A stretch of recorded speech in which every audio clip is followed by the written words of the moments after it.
घनाकृतीवर आधारित प्रश्न.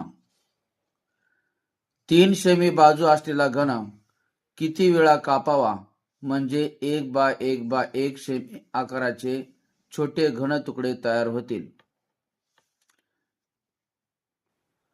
या ठिकाणी 3 सेमी बाजू असलेला हा घनाकृती ठोकळा आहे. त्याचे 1 सेमी आकाराचे छोटे छोटे तुकडे तयार करायचे. पहा, इथून इथपर्यंत 1 सेमी, हे 1 सेमी, हे 1 सेमी, म्हणजे 1 2 3 भाग तयार होतात. म्हणजे n बरोबर मोठ्या घनाची बाजू छेद छोट्या घनाची बाजू. मोठ्या घनाची बाजू 3 सेमी आहे, लहान घनाची बाजू 1 सेमी आहे. म्हणजेच या ठिकाणी n बरोबर आपल्याला 3 येईल. हा घन किती वेळा कापावा लागेल असा आपला प्रश्न आहे.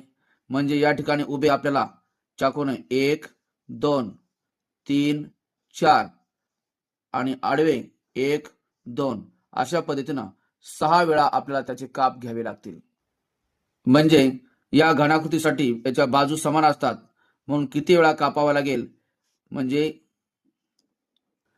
त्याच्या घ्यावे लागणाऱ्या कापांची संख्या म्हणजे या ठिकाणी आपल्याला डायरेक्ट सूत्राच्या सहाय्याने काढता येतं. 3 कंसात n वजा 1 म्हणजे 3 गुणिले n बरोबर 3 आले, 3 वजा 1 म्हणजे 3 गुणिले 2 म्हणजेच 6 वेळा आपल्याला त्याचे काप घ्यावे लागतील. आपण प्रत्यक्ष मोजलं तेव्हा 6 हे उत्तर आलं होतं आणि सूत्राच्या सहाय्याने देखील हे 6 उत्तर येत आहे. अशा पद्धतीने आपल्याला डायरेक्ट उत्तर काढता येईल. या ठिकाणी 4 सेमी बाजू असलेला घनाकृती ठोकळा आहे. हा किती ठिकाणी कापावा म्हणजे 1 सेमी बाजू असलेले घनाकृती ठोकळे आपल्याला मिळतील. म्हणजे या ठिकाणी डायरेक्ट सूत्राच्या सहाय्याने 3 कंसात n बरोबर 1 2 3 4 म्हणजे 4 वजा 1 म्हणजे 3 गुणिले 3 म्हणजे 9 वेळा आपल्याला हा ठोकळा कापावा लागेल. आपण प्रत्यक्ष या ठिकाणी काप मोजू.